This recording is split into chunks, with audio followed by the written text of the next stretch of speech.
நீங்கள் இணைந்திருப்பது தமிழ் கதிரின் இரவு நேர பிரதான செய்திகளோடு. முதலில் தலைப்புச் செய்திகள். கிளிநொச்சி ஆடை தொழிற்சாலையில் கருச்சிதைவுகள்.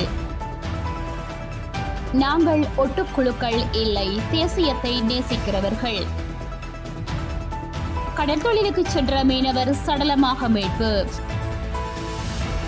யாழில் காய்ச்சலுக்கு சிகிச்சை பெற்ற பெண் உயிரிழப்பு. இந்தியாவில் 3 பாலங்கள் இடிந்து வீழ்ந்தது. கிளிநொச்சியில் உள்ள தனியார் ஆடை தொழிற்சாலையொன்றில் கருச்சிதைவுகள் அடையாளம் காணப்பட்ட நிலையில் போலீசாரால் தீவிர விசாரணைகள் ஆரம்பிக்கப்பட்டுள்ளன. கிளிநொச்சி அறிவியல் நகர் பகுதியில் அமைந்துள்ள ஆடை தொழிற்சாலை ஒன்றிலேயே இவ்வாறு கருச்சிதைவுகள் அடையாளம் காணப்பட்டுள்ளன. இது தொடர்பாக போலீசாருக்கு தகவல் வழங்கப்பட்டதை அடுத்து சம்பவ இடத்திற்கு வருகை தந்த போலீசார் குறித்த சிதைவுகளை கைப்பற்றி பரிசோதனைக்காக அனுப்பி வைத்துள்ளனர். தமிழர்களாக நாங்கள் ஒற்றுமையாக இல்லையெனில் எமது இனத்தை சிங்கள தேசத்திலிருந்து காப்பாற்ற முடியாது, வன்னி நாடாளுமன்ற உறுப்பினர் செல்வம் அடைக்கலநாதன் தெரிவித்துள்ளார். வவுனியாவில் தமிழீழ விடுதலை இயக்கத்தின் ஸ்தாபகர் தலைவர் ஸ்ரீ சபாரத்னத்தின் சிலையை நேற்றைய தினம் திறந்து வைத்துரையாற்றும் போதே அவர் மேற்கண்டவாறு தெரிவித்தார். தமிழ் மக்களின் விடுதலைக்காக தென்னிலங்கையில் பல சமர்களை செய்து தியாகங்கள் புரிந்து விடுதலைக்காக பாடுபட்ட ஒரு இயக்கமே தமிழீழ விடுதலை இயக்கம். அதன் தலைவருடைய சிலையை இன்று திறந்து வைத்துள்ளோம். நாங்கள் ஒற்றுமையாக இல்லையெனில் எமது இனத்தை சிங்கள தேசத்திலிருந்து காப்பாற்ற முடியாது.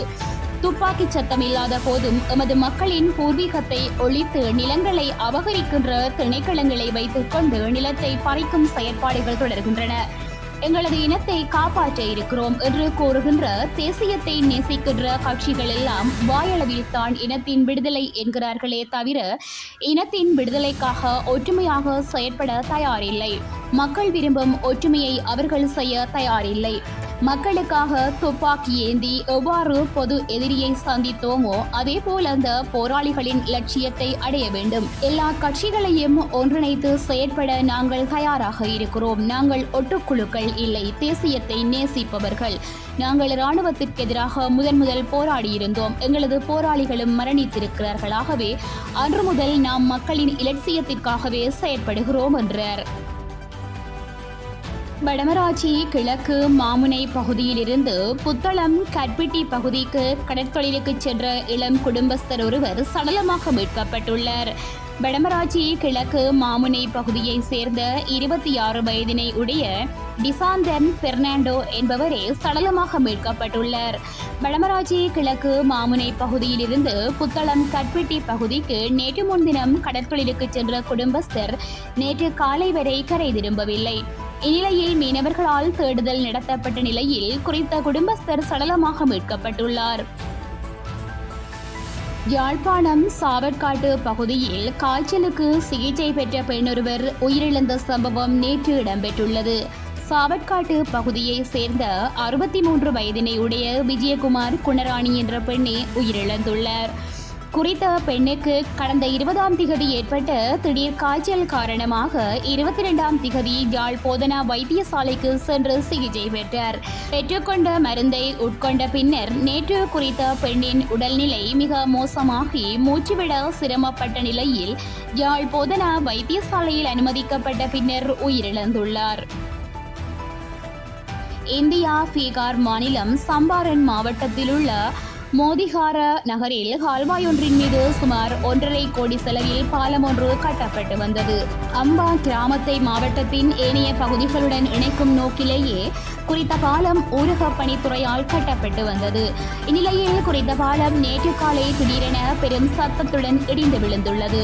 நேற்று முன்தினம் பீகாரின் சிவான் மாவட்டத்தில் உள்ள தரகுண்டா மற்றும் மகாராஜ் ஆகிய கிராமங்களை இணைப்பதற்காக கால்வாயின் மீது அமைக்கப்பட்டிருந்த 45 வருடங்கள் பழமையான பாலமும் இடிந்து விழுந்தது.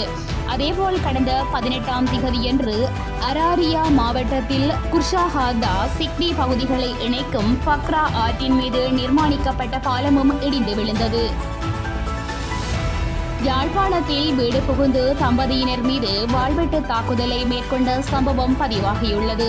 நவாலி வடக்கு பகுதியில் உள்ள வீடொன்றினுள் அத்துமீறி நுழைந்த நபர் ஒருவரே தூக்கத்தில் இருந்த தம்பதியினர் மீது வாள்வெட்டு தாக்குதலை மேற்கொண்டுவிட்டு தப்பிச் சென்றுள்ளதாக தெரிய வருகிறது.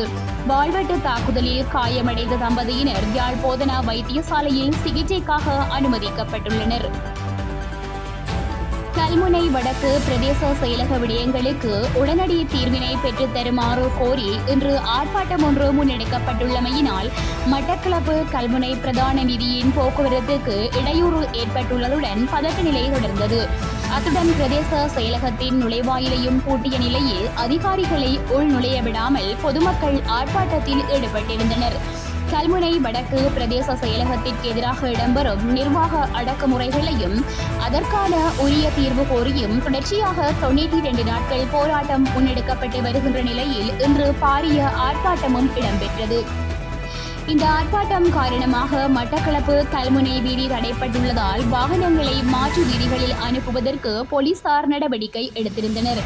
இதேவேளை 7 மணித்தியாலங்களாக கல்முனை நகர் போராட்டக்காரர் வசம் இருந்த நிலையில் கல்முனையில் வீதி மறியல் போராட்டம் தற்காலிகமாக நிறுத்தப்பட்டு மாவட்ட செயலாளர் மற்றும் சிவில் சமூக செயற்பாட்டாளர்களிடையே கலந்துரையாடல் ஒன்று இடம்பெற அதிகாரிகளால் ஏற்பாடு செய்யப்பட்டது.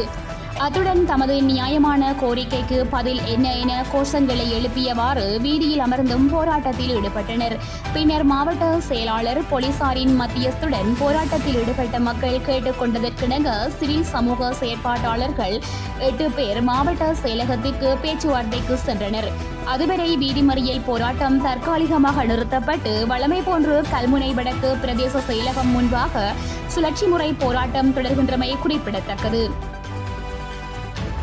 மருதனார் மடத்திலிருந்து கோப்பாய் நோக்கி சென்ற முச்சக்கர வண்டியொன்று விபத்தில் சிக்கி கவிழ்ந்துள்ளது.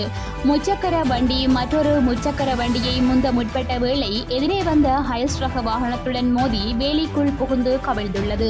சம்பவத்தில் முச்சக்கர வண்டி சாரதி காயமடைந்த நிலையில் வைத்தியசாலையில் அனுமதிக்கப்பட்டுள்ளார். இத்துடன் செய்திகள் நிறைவடைகின்றன. மேலும் செய்திகளை அறிந்து கொள்ள எமது இணையதளமான www.tamilkadir.com என்ற இணையதளத்துடன் இணைந்திருங்கள். அத்துடன் உடனுக்குடன் செய்திகளை காணொளி வடிவில் அறிந்து கொள்ள எமது யூடியூப் சேனலை சப்ஸ்கிரைப் செய்து இணைந்திருங்கள்.